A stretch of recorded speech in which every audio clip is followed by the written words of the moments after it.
News every 15 minutes, weather every 10, and sports twice an hour. Newstalk, KGVO, AM 1290 and now 101.5 FM. You're listening to Montana Morning with Peter Christian. Drug explosion suspect appears in court. Good morning, everyone. It's Montana Morning. It's Wednesday, October the 15th, 2014. Sky mostly clear right now. We've got 39 degrees in Missoula. And our newscast this morning is sponsored by Dr. Troy Doxey, the friendly team at Chiropractic Works, where they're always dedicated to chiropractic solutions.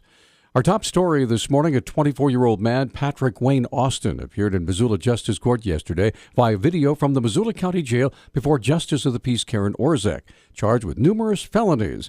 Chief Deputy County Attorney Jason Marks asked Judge Orzek for a high bail. The state would recommend that the court set bail in the amount of $50,000 consecutive to the out-of-county warrant that I believe he'll probably be appearing on next year. He has a $20,000 warrant out of Flathead County for failure to appear on a burglary charge there. Given that prior failure to appear and the serious nature of the charges here, I think a $50,000 bail is warranted. With regard to conditions, I'd ask that he have no contact with the victims in the case, and that he not return to the address he just gave the court.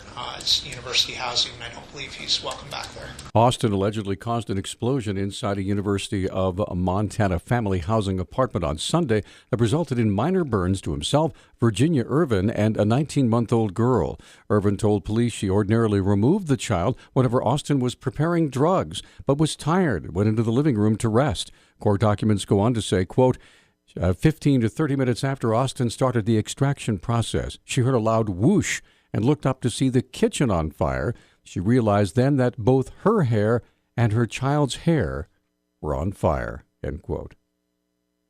Yesterday, employees of Mountain Water Company sent a letter to Missoula Mayor John Enget, unanimously rejecting the mayor's stipulated offer of employment. The offer was supposed to be signed before this Monday, but attorney Gary Zadig, who represents the Mountain Water employees, said the offer was not what his clients wanted. Required them to respond by October 13. Well, you know, this condemnation case is in its early stages, and they're part of it.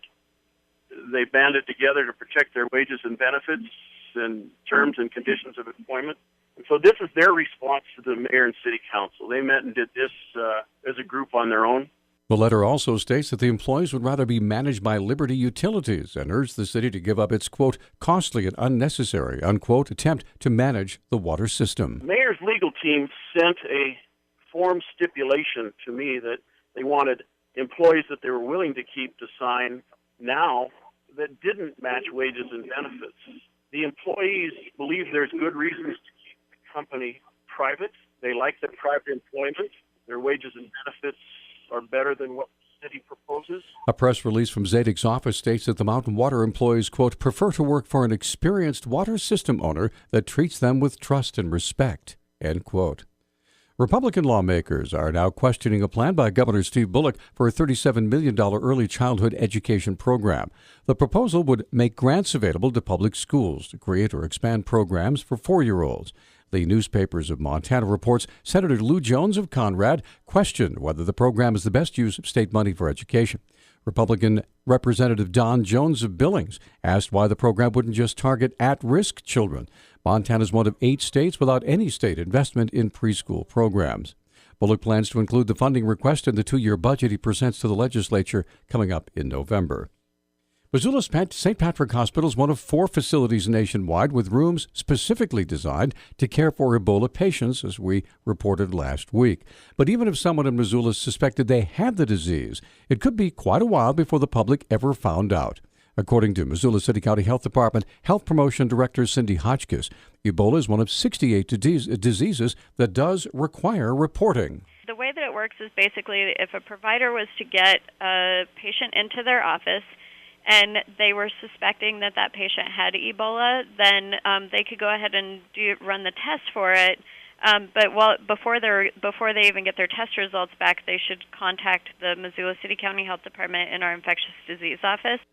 The local health department would then notify the State Department of Health and Human Services, but not necessarily the public. You know, obviously, if we have an outbreak of something, or if we have enough numbers of a certain thing going on, then we do definitely alert the public. But whenever we only have one suspected case or something like that, we don't want to ensue any kind of panic or anything like that. But we also need to protect the confidentiality of the patient who's being tested. Hotchkiss says right now the local health department's keeping tabs on various individuals and organizations who have done work in Africa. She says if there is an Ebola diagnosis, the public will likely be notified via a press release.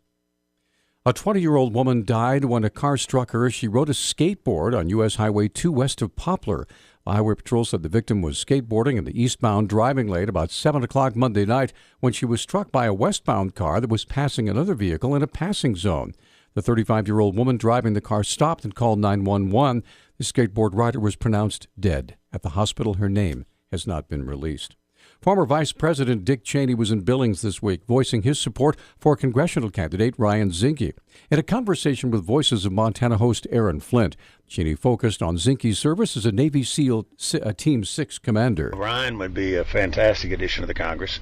I served 10 years in the House. I spent 4 years as Secretary of Defense through Desert Storm. To have somebody of Ryan's background and experience as a Navy SEAL, his obvious commitment to the nation, the breadth of experience that he would bring to the job would be of value not only to Montana. Cheney said Zinke would also be valuable in helping make tough decisions in the fight with ISIS. Important decisions are made and the debates are occurring, and we're dealing with what I think is the most important responsibility we have as Americans, and that's to defend the country. He'd be a tremendous addition. Zinke's supporters point to Cheney's appearance as a sign of Zinke's status, while opponents see the visit as a sign of desperation.